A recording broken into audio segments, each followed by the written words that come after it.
Gold trusted gold buyers. మీరు తాకట్టు పెట్టిన బంగారాన్ని విడిపించి ఈ రోజు ఉన్న మార్కెట్ ధరకు కొనబడను.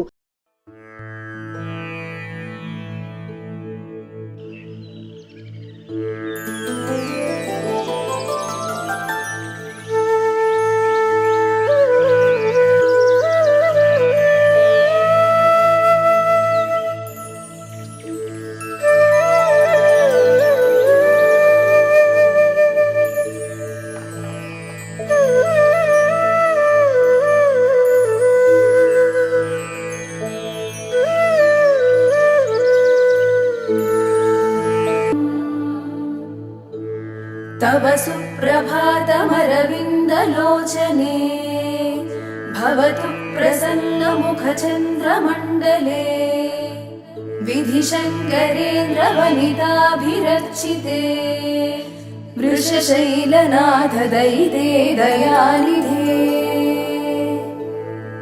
अत्र्यादिसप्तऋषयः समुपास्य सन्ध्याम् आकाशसिन्धुकमलानि मनोहराणि आदाय पादयुगमर्चयितुं प्रपन्नाः शेषाद्रिशेखर विभो तव सुप्रभातम् पञ्चाननाब्जभवषण्मुखवासवाद्याः त्रैविक्रमादिचरितं विबुधास्तुवन्ति भाषापतिः पठति वासरशुद्धिमारात् शेषाद्रिशेखर विभो तव सुप्रभातम् ईषत्प्रफुल्लसरसीरुहनारिकेळपूगद्रुमादिसुमनोहरपालिकानाम् आवातिमन्दमनिलः सह दिव्यगन्धैः शेषाद्रिशेखर विभो तव सुप्रभातम् उन्मील्य नेत्रयुगमुत्तमपञ्जरस्थाः पात्रावसिष्ठकदळीफलपायसानि भुक्त्वा सलीलमधकेलिशुकाः पठन्ति शेषाद्रिशेखर विभो तव सुप्रभातम् तन्त्री प्रकर्षमधुरस्वनया विपञ्च्या गायत्यनन्तचरितं तव नारदोऽपि भाषा समग्रमसकृत्करचारुरम्यम् शेषाद्रिशेखर विभो तव सुप्रभातम् भृङ्गावळी च मकरन्दरसानुविद्धझङ्कारगीतनिनदैः सह सेवनाय निर्यात्युपान्तसरसी कमलोदरेभ्यः शेषाद्रिशेखर विभो तव सुप्रभातम् योषागणेन वरदध्विविमध्यमाने घोषालयेषु दधिमन्थनतीव्रघोषाः रोषात् कलिं विदधते ककुभश्च कुम्भाः शेषाद्रिशेखर विभो तव सुप्रभातम् पद्मेशमित्रशतपत्रगताळिवर्गाः हर्तुं श्रियं कुवलयस्य निजाङ्गलक्ष्म्या भेरीनिनादमिव बिभ्रति तीव्रनादम् शेषाद्रिशेखर विभो तव सुप्रभातम्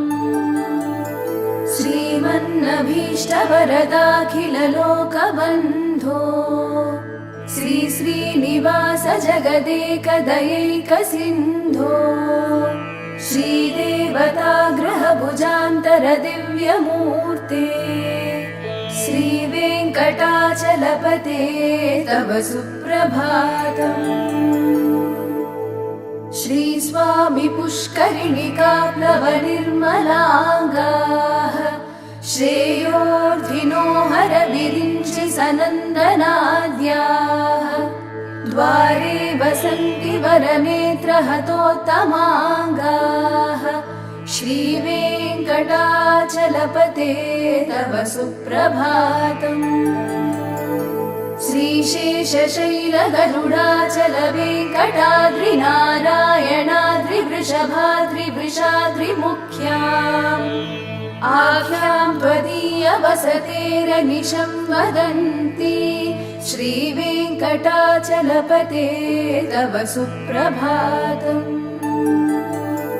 सेवा परा शिव सुरेश कृशानुधर्म रक्षोऽम्बुनाथ पवमान धनाधिनाथाः बद्धाञ्जलि प्रविलसन्निज शीर्षदेशाः श्रीवेङ्कटाचलपते तव सुप्रभातम्।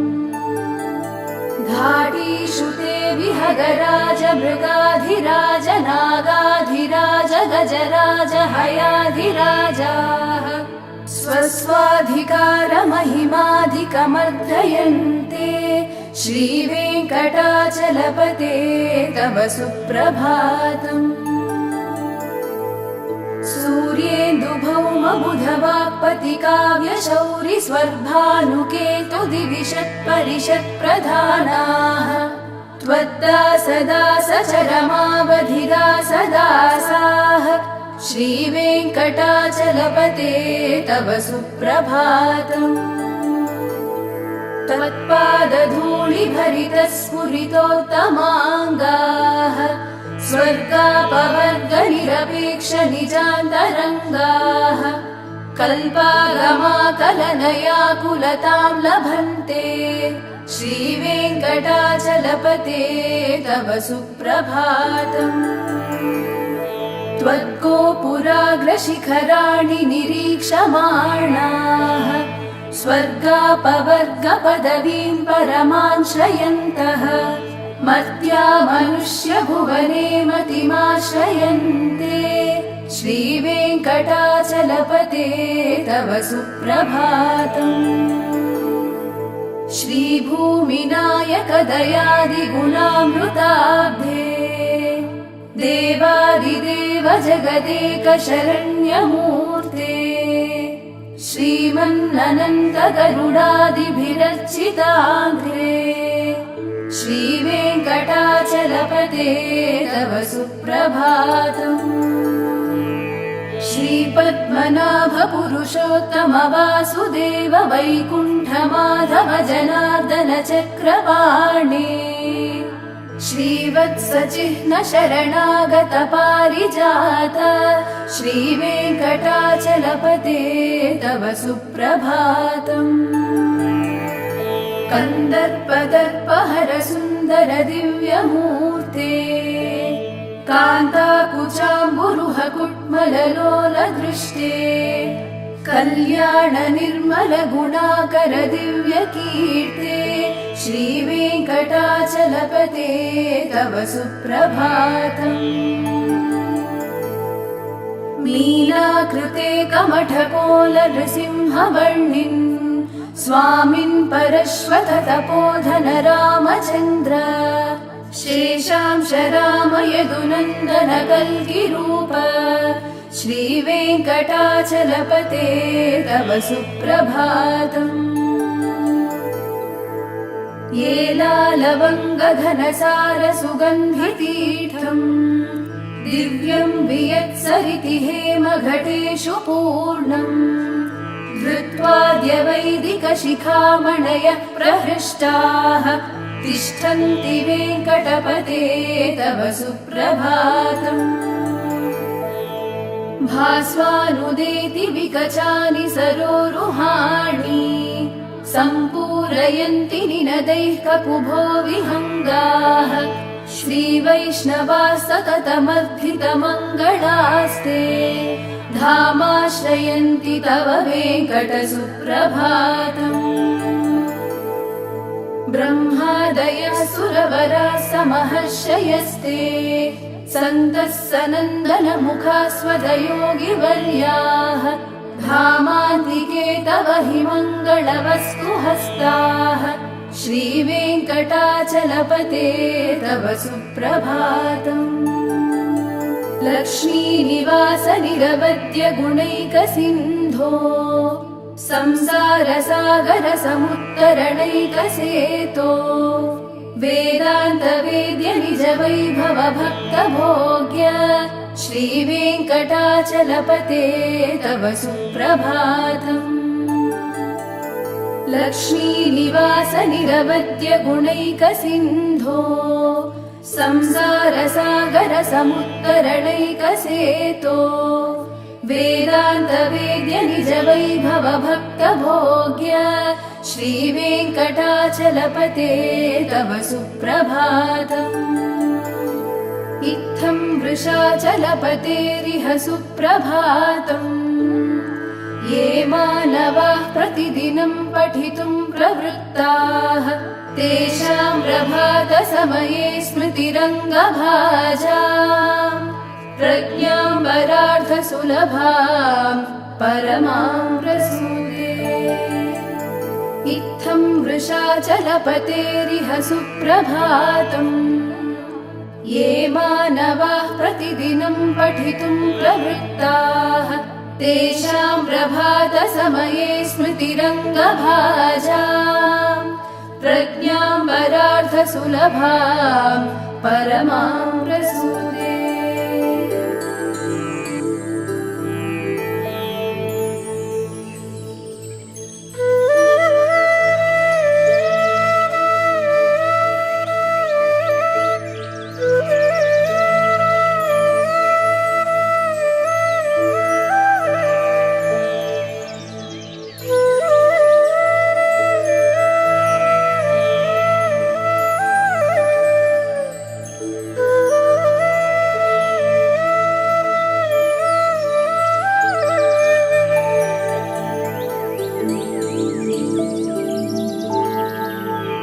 कमलाकुचूचुककुङ्कुमतो नियतारुणितातुलनीलतनो कमलायतलोचनलोकपते विजयी भव वेङ्कटशैलपते। स चतुर्मुख षण्मुख पञ्चमुख प्रमुखाखिल दैवतमौलिमणे शरणागत वत्सल सारनिधे परिपालय मां वृषशैलपते। अतिवेलतया तव दुर्विषहैरनुवेलकृतैरपराधशतैः भरितं त्वरितं वृषशैलपते परया कृपया परिपाहि हरे। अधिवेङ्कटशैलमुदारमते जनताभिमताधिकदानरतात् परदेवतया गदितान् निगमैकमलादयितान् परं कलये। कलवेणुरवावशगोपवधूशतकोटिवृतात् स्मरकोटिसमात् प्रतिवल्लविकाभिमतात् सुखदात् वसुदेवसुतान् परं कलये। अभिरामगुणाकरदाशरथे जगदेकधनुद्धर धीरमते रघुनायक राम रमेश विभो वरदो भवदेव दयाजलधे। अवनीतनया कमनीयकरं रजनीकरचारुमुखाम्बुरुहम् रजनीचरराजतमो मिहिरं महनीयमहं रघुराममये। सुमुखं सुहृदं सुलभं सुखदं स्वनुजं च सुकायममोघशरम् अपहाय रघूद्वहमन्यमहं न कथञ्चन कञ्चन जातु भजे। विना वेङ्कटेशं ननाथो ननाथः सदा वेङ्कटेशं स्मरामि स्मरामि। हरे वेङ्कटेश प्रसीद प्रसीद प्रियं वेङ्कटेश प्रयच्छ प्रयच्छ।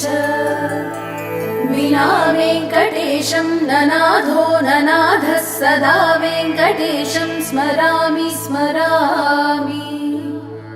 हरे वेङ्कटेश प्रसीद प्रसीद प्रियं वेङ्कटेश प्रयच्छ प्रयच्छ। अहं दूरतस्ते पदाम्भोजयुग्मं प्रणामेच्छयागत्य सेवां करोमि सकृत्सेवया नित्यसेवाफलं त्वं प्रयच्छ प्रयच्छ प्रभो वेङ्कटेश अज्ञानिनामया दोषान् शेषान् विहितान् हरे क्षमस्वत्वं क्षमस्वत्वं शेषशैलशिखामणे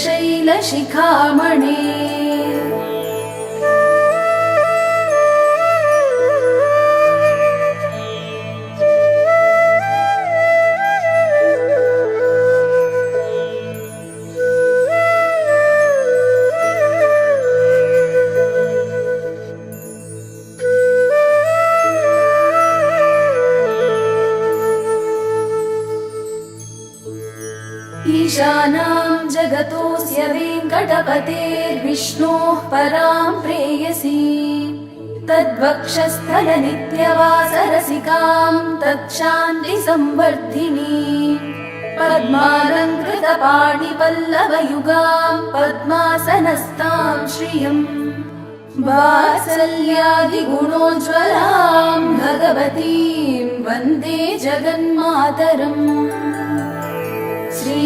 श्रीमन्कृपाजलनिधे कृतसर्वलोक सर्वज्ञशक्तनतवत्सल सर्वशेषिन् स्वामिन् सुशीलसुलभाश्रितपारिजात श्रीवेङ्कटेश चरणौ शरणं प्रपद्ये सद्यो विकासि समुदित्वरसान्द्ररागसौरभ्य निर्भर सरोरुह साम्यवार्ता सम्यक्षु साहसपदेषु विलेखयन्तौ श्रीवेङ्कटेश चरणौ शरणं प्रपद्ये आनूपुरार्चित सुजात सुगन्धि पुष्प सौरभ्य सौरभकरौ समसन्निवेशौ सौम्यौ सदानुभवलेपि नवानुभाव्यौ श्रीवेङ्कटेश चरणौ शरणं प्रपद्ये रेखामयध्वज सुधाकलशातपत्र वज्राङ्कुशाम्बुरुह कल्पकशङ्खचक्रैः भव्यैरलङ्कृततलौ परतत्त्वचिह्नैः श्रीवेङ्कटेश चरणौ शरणं प्रपद्ये ताम्रोदरद्युतिपराजितपद्मरागौ बाह्यैर्महोभिरभिभूतमहेन्द्रनीलौ उद्यन्नखांशुभिरुदस्तशशाङ्कभासौ श्रीवेङ्कटेश चरणौ शरणं प्रपद्ये सप्रेमभीतिकमलाकरपल्लवाभ्यां संवाहनेऽपि सपदिक्लममादधानौ कान्ताभवाङ्मनसगोचरसौ कुमार्यौ श्रीवेङ्कटेश चरणौ शरणं प्रपद्ये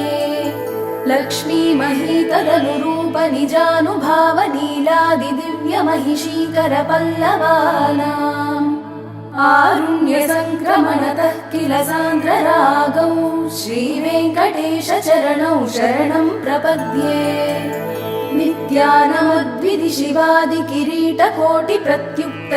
नित्यानमद्विधिशिवादिकिरीटकोटिप्रत्युक्तदीप्तनवरत्नमहः प्ररोहैः नीराजनाविधिमुदारमुपादधानौ श्रीवेङ्कटेश चरणौ शरणं प्रपद्ये विष्णोः पदे परम इत्युदितप्रशंसौ यौ मध्वौत्स इति भोग्यतयाप्युपातौ भूयस्तदेति तव पाणितलौ प्रतिष्ठौ श्रीवेङ्कटेश चरणौ शरणं प्रपद्ये पार्थाय तत्सदृशसारथिना त्वयैव यौ दर्शितौ स्वचरणौ शरणं व्रजेति भूयोऽपि मह्यमिह तौ करदर्शितौ ते श्रीवेङ्कटेश चरणौ शरणं प्रपद्ये मन्मूर्धिकाळियभणे विकटाटवीषु श्रीवेङ्कटाद्रिशिखरे शिरसि श्रुतीनाम् चित्तेऽप्यनन्यमनसां सममाहितौ ते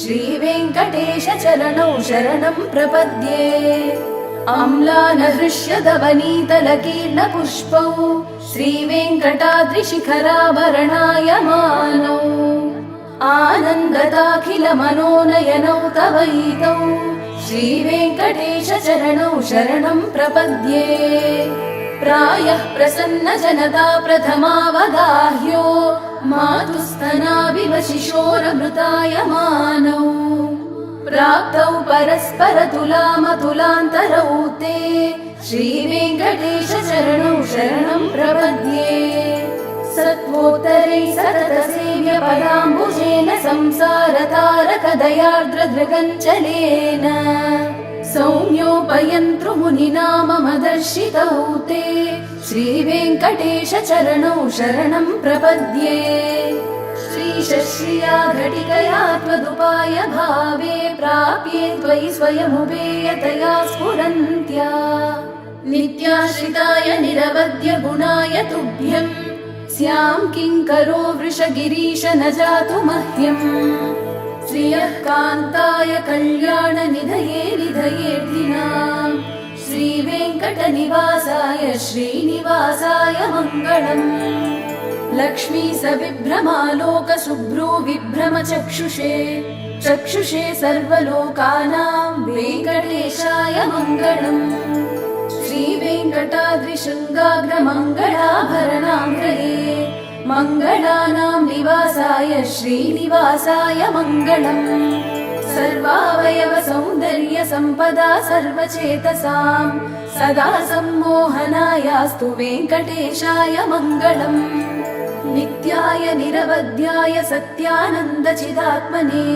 सर्वान्तरात्मने श्रीमद्वेङ्कटेशाय मङ्गलम् स्वतः सर्वविदे सर्वशक्तये सर्वशेषिणे सुलभाय सुशीलाय वेङ्कटेशाय मङ्गलम् परस्मै ब्रह्मणे पूर्णकामाय परमात्मने प्रयुञ्जे परतत्त्वाय वेङ्कटेशाय मङ्गलम् आकालतत्त्वमश्रान्तमात्मनामनुपश्यताम् अतृप्तामृतरूपाय वेङ्कटेशाय मङ्गलम् प्रायस्वचरणौ पुंसां शरण्यत्वेन पाणिना कृपया दिशते श्रीमद्वेङ्कटेशाय मङ्गलम् दयामृततरङ्गिण्यास्तरङ्गैरिव शीतलैः अपाङ्गैः सिञ्चते विश्वं वेङ्कटेशाय मङ्गलम् स्लग्भूषाम्बरहेतीनां सुषमावहमूर्तये सर्वार्तिशमनायास्तु वेङ्कटेशाय मङ्गलम् श्रीवैकुण्ठविरक्ताय स्वामि पुष्करिणीतटे रमया रममाणाय वेङ्कटेशाय मङ्गलम् श्रीवैकुण्ठविरक्ताय स्वामि पुष्करिणीतटे रमया रममाणाय वेङ्कटेशाय मङ्गलम् श्रीमत्सुन्दरजामात्रमुनिमानसवासिने सर्वलोकनिवासाय श्रीनिवासाय मङ्गलम् मङ्गलाशासनपरैर्मदाचार्य पुरोगमैः सर्वैश्च पूर्वैराचार्यैः सत्कृतायास्तु मङ्गलम्।